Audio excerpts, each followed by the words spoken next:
Apa Ustadz faidahnya azam tadi itu Ustadz? Kalau kita berazam, apa untungnya? Apa faidahnya? Maka kami sampaikan Bapak Ibu semuanya, ada perbedaan pendapat memang, tapi kita ambil pendapat yang mengatakan faidah azam yang umum tadi itu berpengaruh kepada kewajiban-kewajiban kita saat ini. Gimana maksudnya? Gini. Bapak Ibu, para hadirin, anak-anakku, para santri semuanya. Saat kita mendengar azan sholat zuhur contohnya.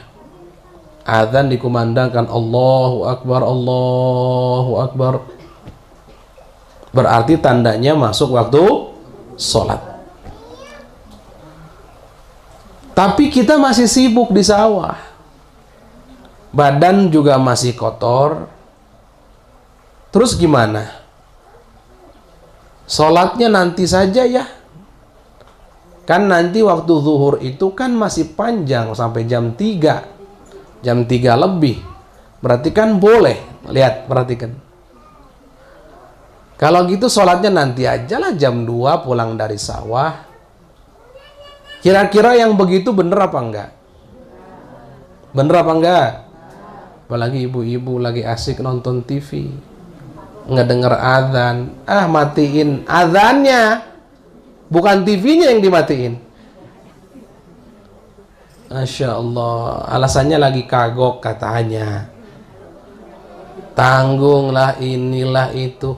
Terus gimana? Sholatnya nanti saja. Sholat zuhurnya jam berapa? Jam 2. Salah nggak yang begitu? Dosa enggak? Oh, tergantung. Nah, ini penting yang ngaji azam ini. Dosa enggak dosa ditentukan oleh tadi azam kita. Sebagian ulama mengatakan kalau kita saat baligh sudah berazam atau saat ini sudah berazam untuk menjalankan seluruh kewajiban yang diwajibkan kepada kita, meninggalkan keharaman yang diharamkan untuk kita, maka saat kita mendengar azan kemudian tidak langsung sholatnya jam 2 dalam sholat zuhur tadi itu, maka kita tidak dosa, tidak masuk dalam kategori melalaikan sholat, yang lalai dalam sholatnya. Tapi kalau belum pernah berazam sama sekali, maka saat mendengar azan kewajibannya adalah langsung sholat. Kalau nggak langsung sholat, lalai, santai-santai, leha-leha, azamnya juga tidak pernah dilakukan, maka apa yang terjadi? Dia dapat dosa, khawatir masuk dalam kategori melalaikan sholat. Ini bahaya ini. Loh, emang gimana Ustaz? Sebentar Ustaz, tolong perjelas. Begini Bapak Ibu, saat masuk waktu sholat, kewajiban kita itu 1 dari 2, artinya salah satunya. Yang pertama, langsung sholat di awal waktu. Yang kedua, boleh tidak sholat di awal waktu, tapi hati kita harus berazam, ya Allah, hamba akan sholat tepat pada waktunya. Maksudnya tidak mengeluarkan sholat dari waktunya. Kan zuhur itu ada waktunya itu. Jadi di waktu sholat zuhur. Kan jam 2 masih waktu sholat zuhur. Nah, jadi gitu.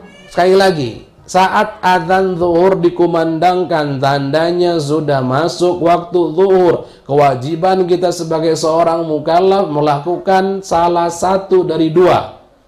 Yang pertama, langsung sholat walaupun tanpa azam, artinya sholat di awal waktu. Yang kedua, boleh nggak Ustadz kalau sholatnya nanti? Yang penting masih waktunya Ustadz. Jawabannya boleh, asalkan berazam di awal waktu bahwa kita akan sholat tepat pada waktunya, tidak mengeluarkan sholat zuhur di waktu asar.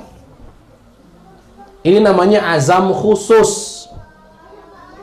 Azam yang khusus tentang sholat zuhur saja. Kalau tadi pas waktu balik itu azam umum semua kewajiban gitu.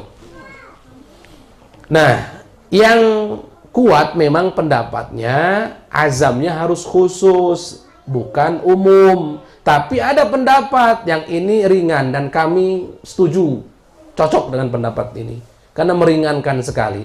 Yang penting sudah azam umum, waktu balik sudah berazam menjalankan seluruh kewajiban, meninggalkan seluruh keharaman, maka di saat masuk waktu sholat zuhur, asar, maghrib, isya, walaupun kita tidak sholat di awal waktu, tidak masuk kategori melalaikan karena kita sudah berjanji atau sudah berkeinginan kuat, sudah berikrar di hadapan Allah, kita akan menjalankan seluruh kewajiban dan meninggalkan keharaman. Itu satu faidahnya tuh. Hebat kalau sudah berazam. Yang kedua Bapak Ibu. Lagi di sawah, adzan zuhur dikumandangkan. Pakaian masih kotor, basah, capek luar biasa. Sholat buru-buru juga pengen cepet-cepet selesai, kan nggak baik juga. Kok kayak gimana ya kerja sama Gusti Allah pengen buru-buru selesai, nggak adab juga begitu. Biasanya sholat orang capek tuh buru-buru pengen istirahat, ayo. Nah ini yang masalah. Terus gimana dong kalau begitu? Nah ini faidah yang kedua dari azam ini. Seandainya masuk waktu sholat zuhur tadi itu kita belum siap untuk melakukan di awal waktu, rencananya dilakukan di pertengahan waktu, sebelum melakukan malaikat Israel sudah mencabut nyawa.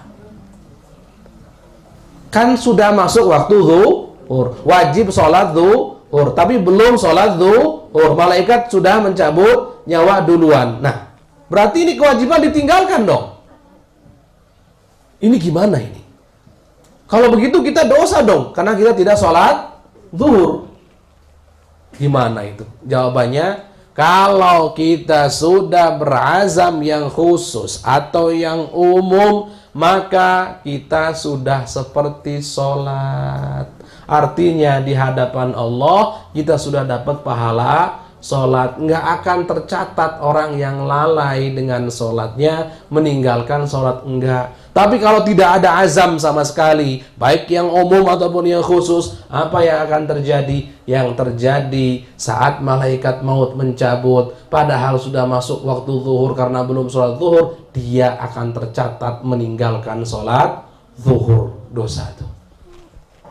Penting nggak ini urusan azam ini? Penting atau tidak? Makanya para ulama dari dulu ngomong, wajib bagi kita untuk mengajari orang-orang umat Islam ilmu azam ini.